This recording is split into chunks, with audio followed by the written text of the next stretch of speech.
हर बार तो जवाब देने जा रहा हूं, लेकिन वचन पढ़ते हैं। वचन 3, कुछ दिनों के पश्चात केन यहोवा के पास भूमि की उपज में से कुछ भेंट लेकर आया। याद रखो, केन लाया पहले, अकॉर्डिंग टू द स्क्रिप्चर। कुछ दिनों के पश्चात केन यहोवा के पास में भूमि की उपज में से कुछ भेंट ले आया। वचन 4, और हाबिल भी, शब्द देखिए, हाबिल भी अपनी भेड़ बकरियों के कई एक पहलोटे बच्चे भेंट चढ़ाने ले आया और उनकी चर्बी चढ़ाई। तब यहोवा ने, अब यहां से शुरू होता है, तब यहोवा ने हाबिल और उसकी भेंट को तो ग्रहण किया। अब इसको देखिए वचन 5, परंतु केन और उसकी भेंट को उसने ग्रहण नहीं किया।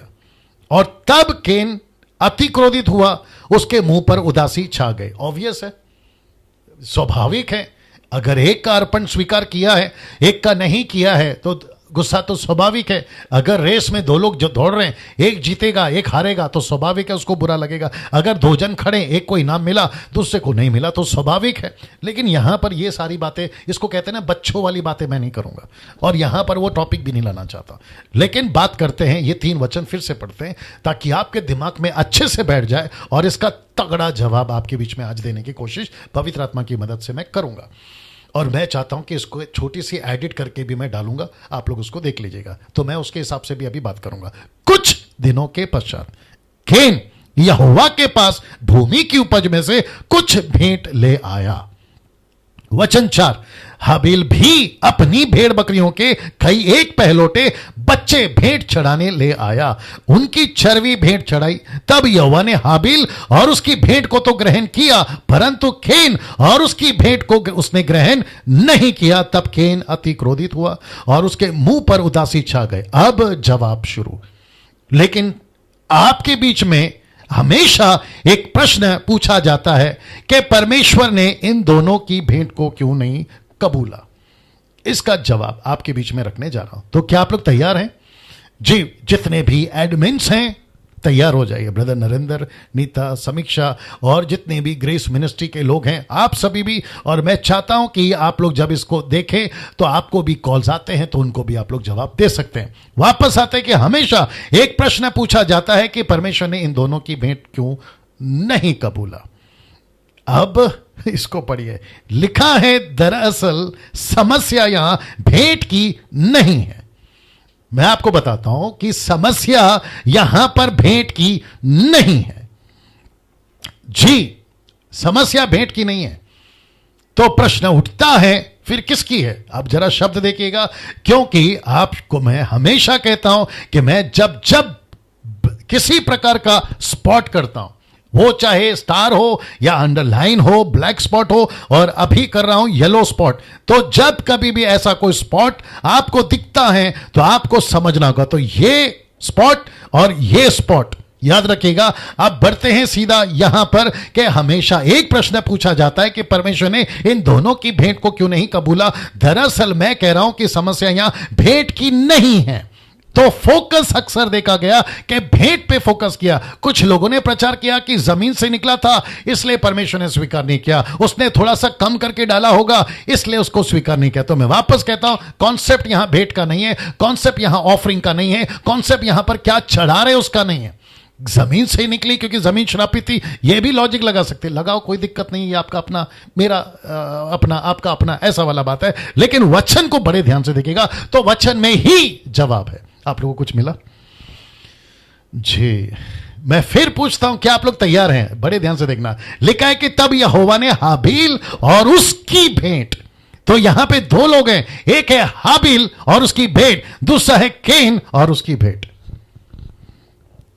वाह वापस आऊं तो परमेश्वर को यहां पर भेंट की चिंता नहीं थी, यहां चिंता थी कि भेंट लाने वाला कौन है। वैसे ही स्क्रिप्चर, वापस आता हूं, आपको स्क्रिप्चर ही दिखाता हूं, हालांकि ये भी स्क्रिप्चर है, पीछे ले जाते हैं आपके बीच में। ओके, यहां से पढ़ते हैं, कुछ दिनों के पश्चात केन यहोवा के पास भूमि की उपज में से कुछ भेंट ले आया। अब जरा ध्यान देना, हाबिल भी अपनी भेड़ बकरियों के कई एक पहलोटे बच्चे भेंट चढ़ाने ले आया और उनकी चर्बी चढ़ाई। तब यहोवा ने हाबिल और उसकी भेंट, तो किसको किसको स्वीकार किया? 2, एक हाबिल, उसकी भेंट, उसको स्वीकार किया। दूसरा किसको स्वीकार नहीं किया? केन और उसकी भेंट ग्रहण नहीं किया। तो ज्यादा जोर किस पे? भेंट पर या भेंट लाने वाले पर, इसलिए वापस कनेक्ट करने जा रहा हूं, मजा आएगा सर आप लोगों को। तो लिखा है कि तब यहोवा ने हाबिल और उसकी भेंट को तो ग्रहण किया, परंतु केन और उसकी भेंट को उसने ग्रहण नहीं किया। बात यहां 2 लाइन की है। वाह, वापस आता हूं, बात यहां 2 लाइन की है। कौन सी लाइन? सबसे पहला लिखा है गॉडली लाइन और दूसरा लिखा है अनगॉडली लाइन। एक है धार्मिक लाइन और दूसरा है अधर्मी की लाइन। आपको पता हो गया ना कौन सा? वापस लाता हूं ये वचन जब आप पढ़ रहे थे ना, कौन सा वाला? ये वाला।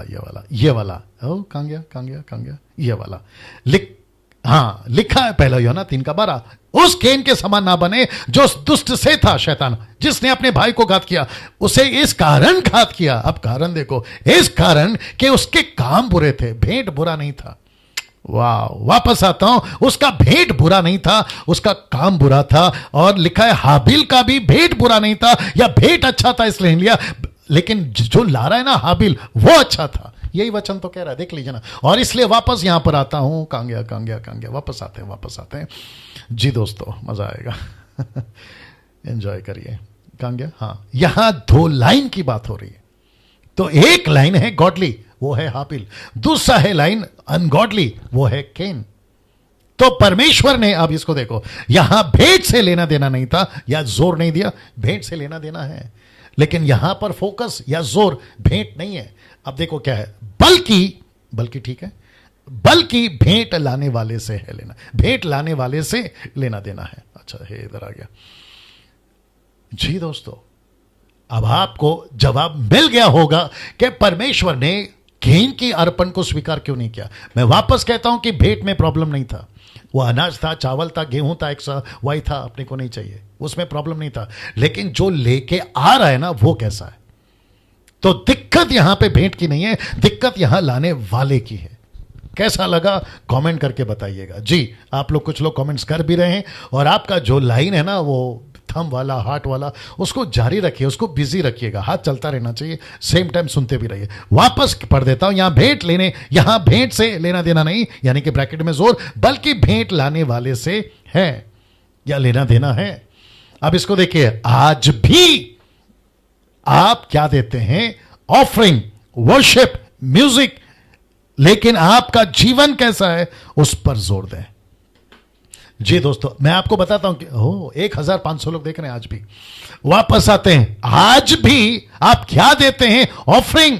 कुछ लोग कहते हैं मैं ऑफरिंग चढ़ा दिया हूं, परमेश्वर मैंने 10,000, 10 लाख, अरे बाप रे, परमेश्वर अभी खुश हो जाएगा। मैंने पास्टर को पैकेट में बहुत मोटी रकम दी है, अब तो मेरी प्रार्थना सुन ली जाएगी। अरे बाप रे। कुछ लोग कहते हैं कि मैंने पास्टर को गाड़ी दी, मेरा बिजनेस शुरू हो जाएगा। मैंने पास्टर को घर उसके नाम पे कर दिया, अब मेरा काम हो जाएगा। ऐसे सारे ऑफरिंग परमेश्वर कहता है बेटा नहीं चाहिए। लेकिन परमेश्वर को क्या चाहिए? जो ऑफरिंग लेके आ रहा है, वो चाहे 10 रुपया दे या 10,000 दे, परमेश्वर कहता है बेटा तेरा जीवन कैसा है। एग्जाम्पल याद आ रहा है, आपको दे देता हूं, रेफरेंस याद नहीं आ रहा, मैं बता देता हूं, आपको याद आ जाएगा। परमेश्वर ने मंदिर में 2 तरह के लोगों को दान देते हुए देखा, एक था धनवान और एक थी विधवा। यीशु मसीह ने किसकी प्रशंसा, किसका सपोर्ट, किसकी तरफ ज्यादा बात किया बताइए? धनवान जिसने बहुत पैसे दिए, या विधवा जिसने कुछ भी, एक जो उसके पास था? आप ही बताइए। ऑफ कोर्स विधवा। क्यों? क्योंकि धनवान का जीवन, पैसे बहुत थे, जिसको कहते हैं ना, इसकी क्वांटिटी बहुत थी, क्वांटिटी, कंटेन अच्छा नहीं था। विधवा की क्वांटिटी इतनी थी, लेकिन उसका कंटेन अच्छा था। आगे आप समझदार हैं। वैसे ही आज आप ऑफरिंग लाते हैं, आप वर्शिप करते हैं। कुछ लोग का फोकस सिर्फ वर्शिप पर है, कहते हैं कि प्रभु मैं हाईटेक साउंड लगाकर आपकी वर्शिप करूंगा, मैं ऊंचे पिच में आपकी वर्शिप करूंगा, ऐसे ऐसे कव्वाली, ऐसे ऐसे सूफी, क्लासिकल, वेस्टर्न, अरे बाप रे, आपके लिए मैं ऐसा गाऊंगा कि मेरे जैसा कोई वर्शिप नहीं कर सकता। ऊपर से परमेश्वर बोलता है बेटा इससे लाख गुना बेहतर तो स्वर्ग में होती है। तो परमेश्वर को वर्शिप का कंटेन, माफ करें, क्वांटिटी चाहिए, या जो वर्शिप पर है उसका कंटेन। आगे आप समझदार हैं। सोच के देखिए, म्यूजिशियंस का भी वही है। कहते हैं बीच में विचित्र प्राणी लोगों ने एक पोस्ट डाला था, बड़ा गुस्सा आता है ऐसा पोस्ट देखकर। कहते हैं I have born to worship, I have born to play music. अरे दादा ये क्या है साहब? और इसीलिए मैंने इसको कनेक्ट किया जानबूझकर। ताकि ऐसों को पता चले कि परमेश्वर को ऑफरिंग नहीं चाहिए, परमेश्वर का आपका वर्शिप नहीं चाहिए, परमेश्वर का आपका म्यूजिक नहीं चाहिए, लेकिन ऑफरिंग वर्शिप म्यूजिक वालों से कहना चाहता हूं कि जब भी आते हो अपना जीवन कैसा है उस पर जोर डालिए। अच्छा सुर से ही परमेश्वर खुश होगा। ये आपको किसने बोल दिया? जितने गांव के अंदर हैं, जिनको गाना नहीं आता, जिनको सुर ताल का पता नहीं है, आपसे बेहतर वो परमेश्वर को प्लीज कर रहे हैं या परमेश्वर का काम करें। और इतिहास गवाह है, इतिहास गवाह है। म्यूजिक बाद में आई, वर्शिप पहले आई। हद हो गई यार। म्यूजिक बाद में आई, तुम्हारा गिटार बाद में आया, तुम्हारा ड्रम सेट बाद में आया, लेकिन आराधक तो पहले से थे।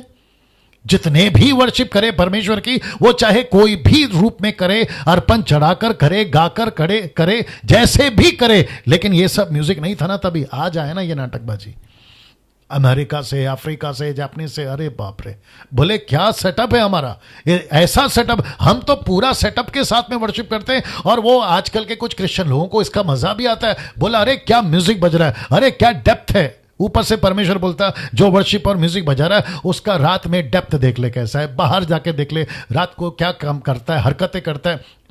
आप सब जानते हैं इस बात को। इन पर जोर ना देते हुए उनका जीवन कैसा है उस पर जोर देना है। वक्त को ध्यान में रखते हुए आगे बढ़ रहा हूं। कैसा लग रहा है आप लोगों को?